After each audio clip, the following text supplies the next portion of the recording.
Is your magic meter running low? Well, we've got a cure for you. Welcome to Disney Coast to Coast.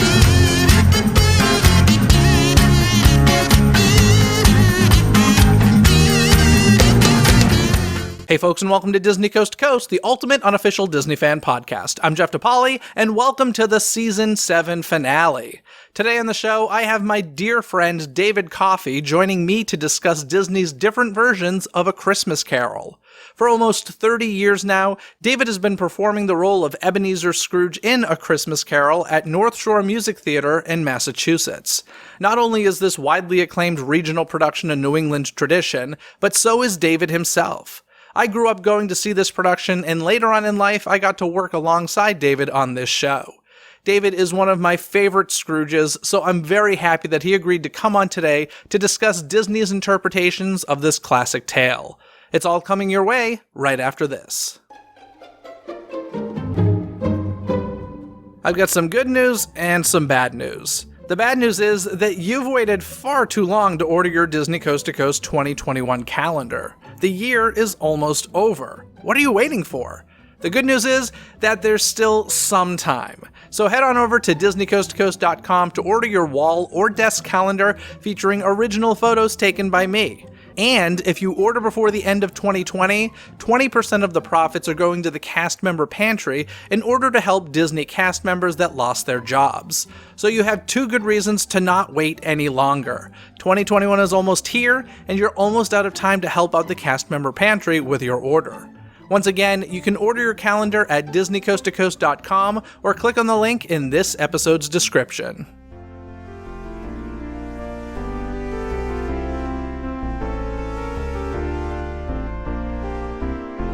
What makes Disney magic more magical? The holidays.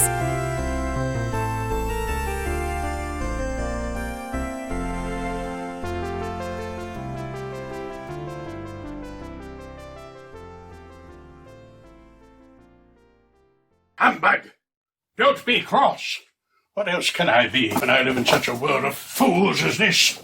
Merry Christmas. Out upon Merry Christmas!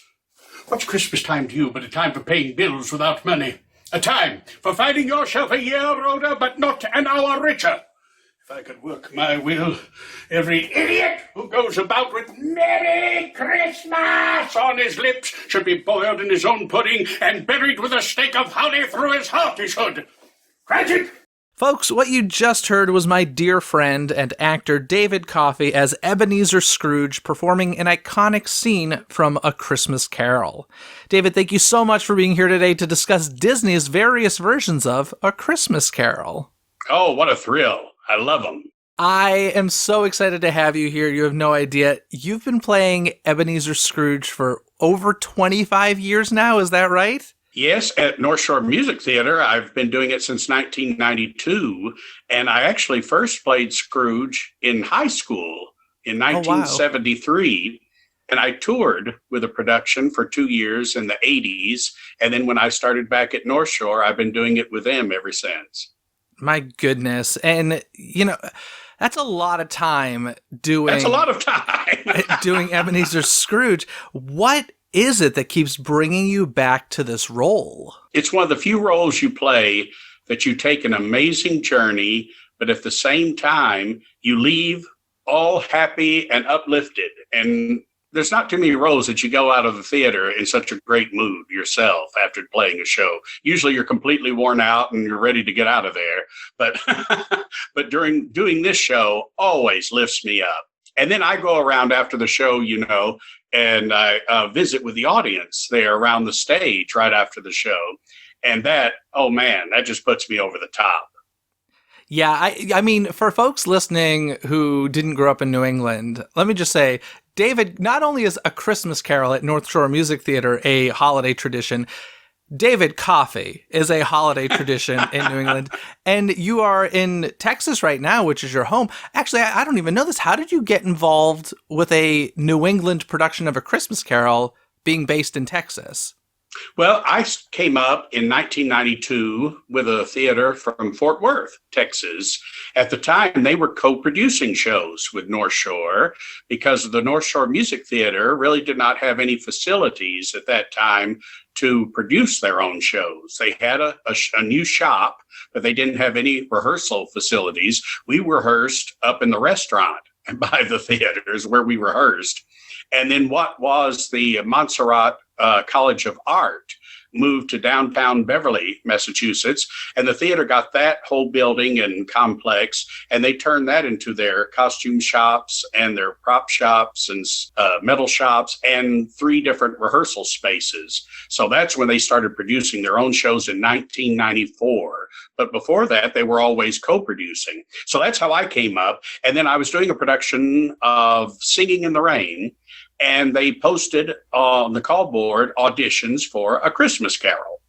And what they evidently did is they basically would invite people who had played in shows all during the season, kind of like, we're bringing back some of our favorites to do A Christmas Carol. And I didn't even sign up because I had planned to go back to Dallas and audition for the Dallas Theater Center's production. And John Kimball, who's the producer and also the adapter and director of the show at the time, he saw in my resume where I had played Scrooge touring years before. And so he asked me to come in and read for the role and cast me. And like I said, I've been doing it for almost 30 years, 27 or 28 it would have been this year. Wow. And, it's for me, I grew up seeing you perform in that production. And then I don't know if you even remember what the first thing was that I was working as stage crew at that theater. My first show was Ragtime, but the first show I did with you was The Wizard of Oz that year, where you were the Cowardly Lion. 2002? Yeah, I think that like, was. Yeah. And so then after that, I ended up working A Christmas Carol several times. And so it's been so much fun. First of all, it's one of my favorite stories of all time. And then North Shore Music Theater's production is one of my favorite, and every year I have a tradition of seeing a different stage adaptation of it.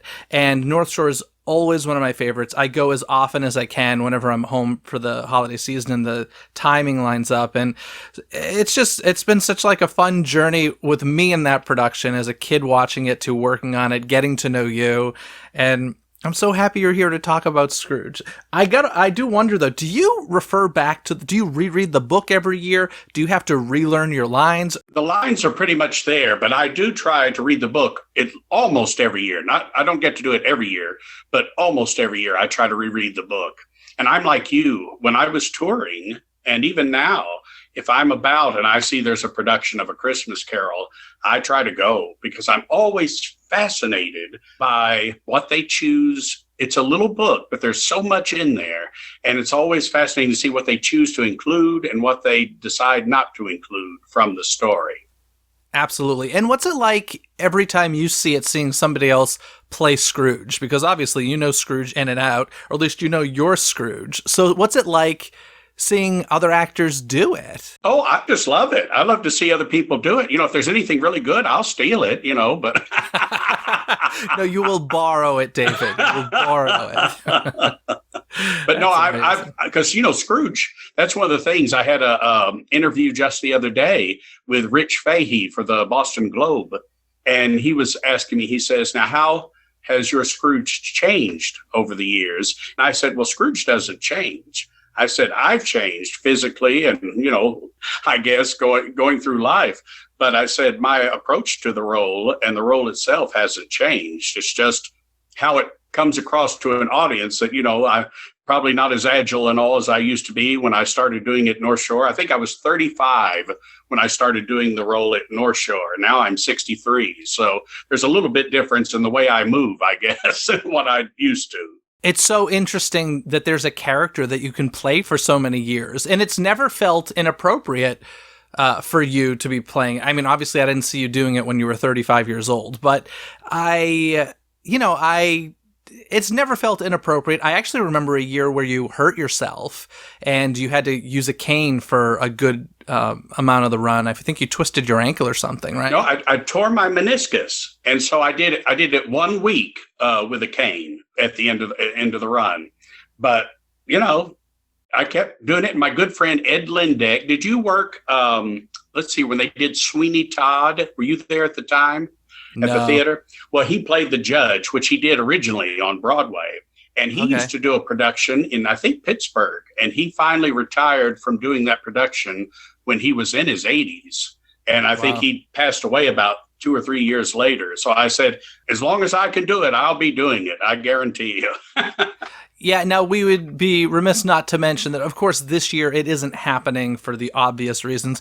And there was one year where they made a horrible decision, and I mention this only because it's Disney related and we're on a Disney podcast, where they decided not to do it. And what did they do? High School Musical 2, I believe, instead. Exactly. They had done High School Musical 1 that summer, the original High School Musical, I should say, and had just done bang up, clean up business with it. They were doing extra performances, everything.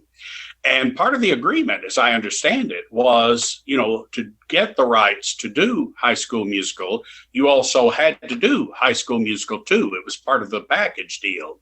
And so they decided, they knew if they did A Christmas Carol at the end of the year, they would make so much money. And they needed to make a lot of money because they had a fire at that theater and they were trying to come back from that. And so instead of just saying, okay, we'll do A Christmas Carol and make a guaranteed amount of money, and then we'll do High School Musical 2 right after that, they decided we're going to take the whole month and do High School Musical 2 and clean up. And it backfired horribly on them. The audiences were just very upset that A Christmas Carol was not playing. And also High School Musical 2 was not as strong a show as High School Musical. Jay Daly, the the contractor for the orchestra there, in our production, we have such a big production. We have 2 turkey boys, we don't have just one, we have 2. And one of the things that Scrooge does is he tosses coins to the turkey boys to go, get the gentleman to bring the turkey to him. Well, when I toss it, these young fellas, they try to catch it, and sometimes they're able to catch it, sometimes they're not. Well, every time there's a drop, they make a mark that's in the score of the orchestra, actually in his score, a J score, and they do how many counts, how many drops there were during that week in all the performances. And the different members of the musicians, they bet on how many drops there are in a week. So it gets to be a pretty good sized pot. If nobody gets the right number, it rolls over to the next week. So I sent a message, an email to Jay, and I said, well, you're doing High School Musical 2. I said, what are you even betting on? He said, we're betting to see if the show will continue to run until the end of the run or if we'll close early. Yeah, it backfired rightfully so. First of all, you don't get rid of A Christmas Carol at North Shore Music Theater. And then second of all, like High School Musical 2 is a summer show. You don't do it in the winter, especially not in New England. So, I love the theater. I always wish it well. But when it backfired for them, I felt zero guilt or empathy whatsoever. I was like, good. Well, and the next year, if you recall, they closed for 1 year. After that High School Musical 2, they closed. They couldn't make their payments and went out of business. That's right. And we did the show. John Kimball called me, and we did our production up at Seacoast Rep up in Portsmouth, New Hampshire. That was 2009.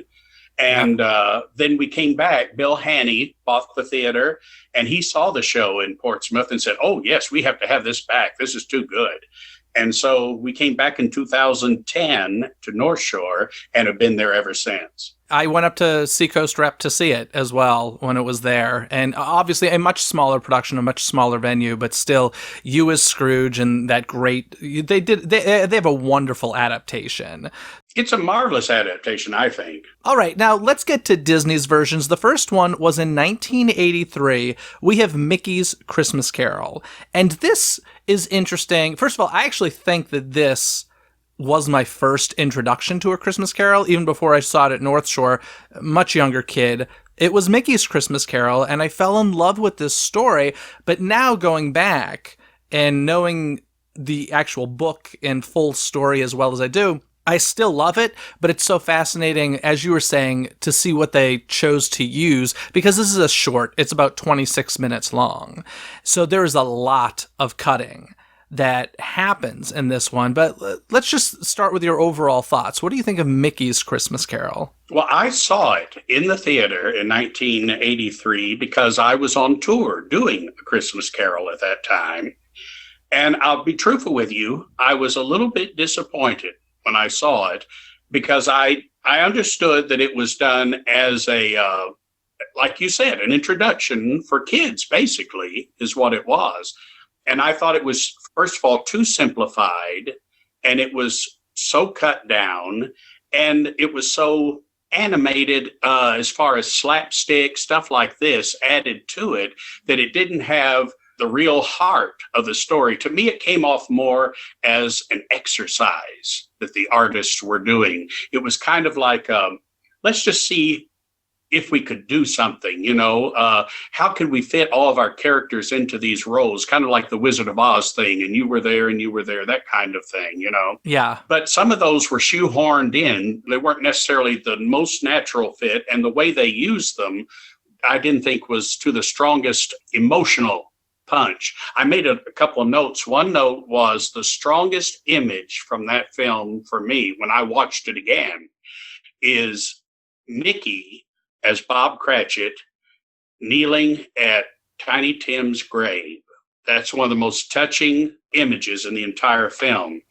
But to me, I said, I grew up in the 60s when I was a kid.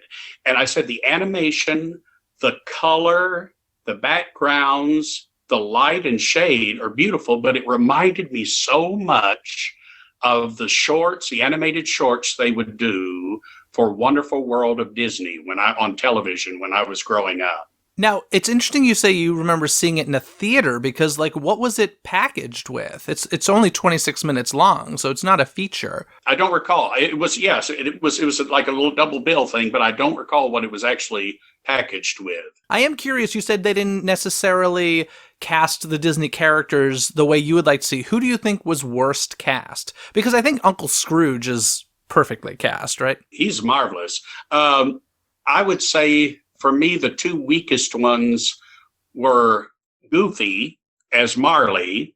Yeah, that's an odd choice. And the Giant as Christmas Present for me was not as strong because he was so out of it. In Muppet Christmas Carol, you have him, he's a little absent-minded or whatever, but he's a jolly person. And this guy was not jolly and he just didn't seem to really want to be there to me the character.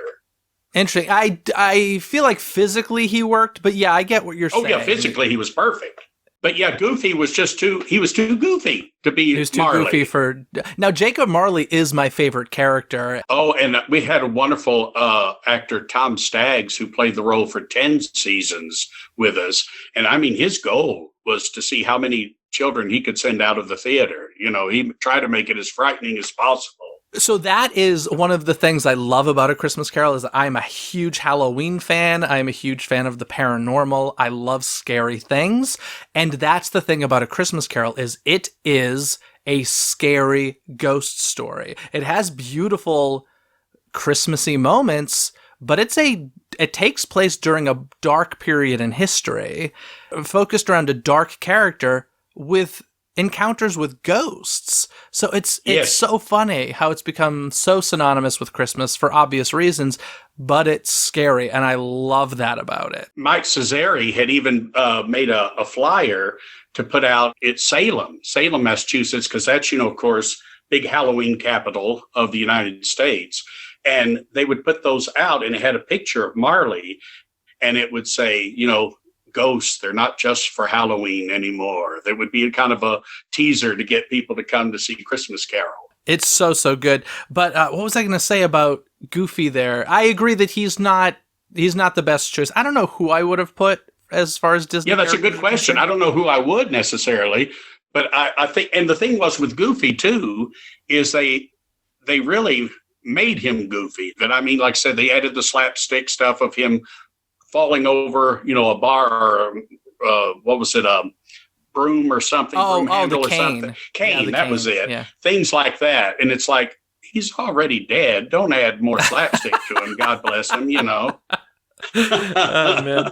You know what they did in this one that was so interesting to me was they added some interesting dialogue that I don't believe is from the book. Stuff like, when we first meet Scrooge and we hear how, there's a line that Marley left it because, of course, Marley was dead to begin with.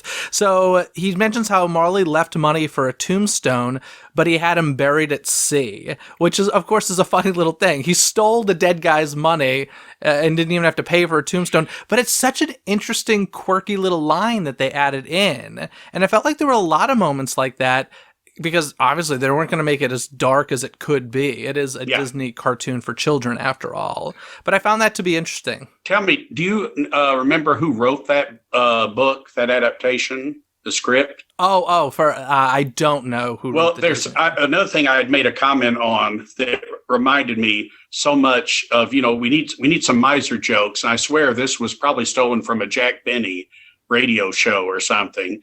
The bit about Bob Cratchit doing Scrooge's laundry as a running gag. I have that in my notes, and that's not part of the original story. Oh, no, not at all. But it's so much as I could just hear Rochester talking about to Jack Benny. It's like, they said, what are you cooking on the stove? Nothing. I'm doing his laundry. That kind of thing. I was wondering where that came from. So that's really funny to know the reference. There's also, they don't make Scrooge as mean as some productions do, because once again, it's for children. But I found this so interesting when he's speaking with the two fellas who come in looking for donations at the beginning of the story. Man, huh?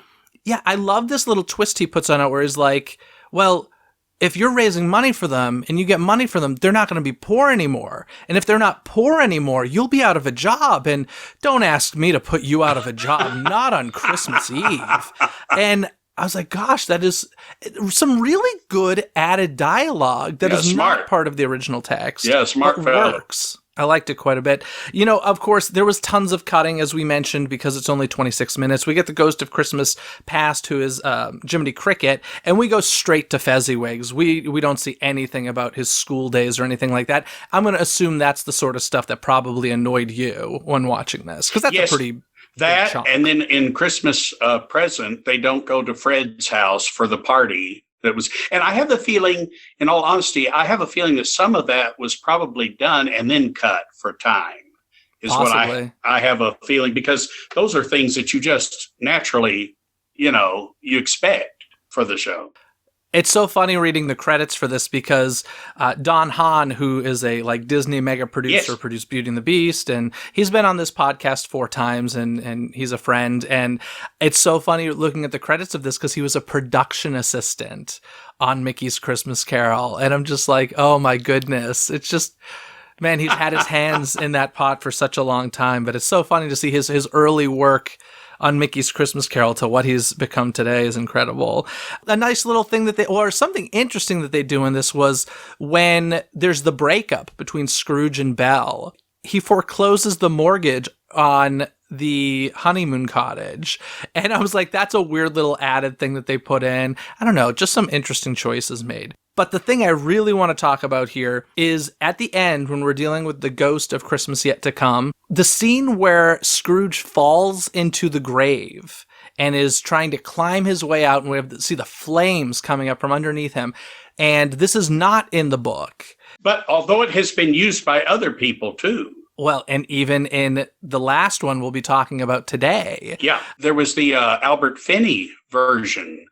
Musical Scrooge, that he does that. He not only goes down to the casket, he actually goes to hell. I mean, the devil shows up and everything. Wow. Okay. But that's another one that was influenced. And I'm like you, I don't know where that first came from. I've seen it on several adaptations, but that is something that somebody really liked the idea of I guess, the whole idea of dying and then being re-risen or something, maybe. Yeah, I know as a kid it scared the crap out of me, to be completely honest. Like this idea of Scrooge falling into a grave that was massively deep in this animated feature and on fire with a casket on the bottom. Like it really scared me as a kid, and now I love that it scared me so much.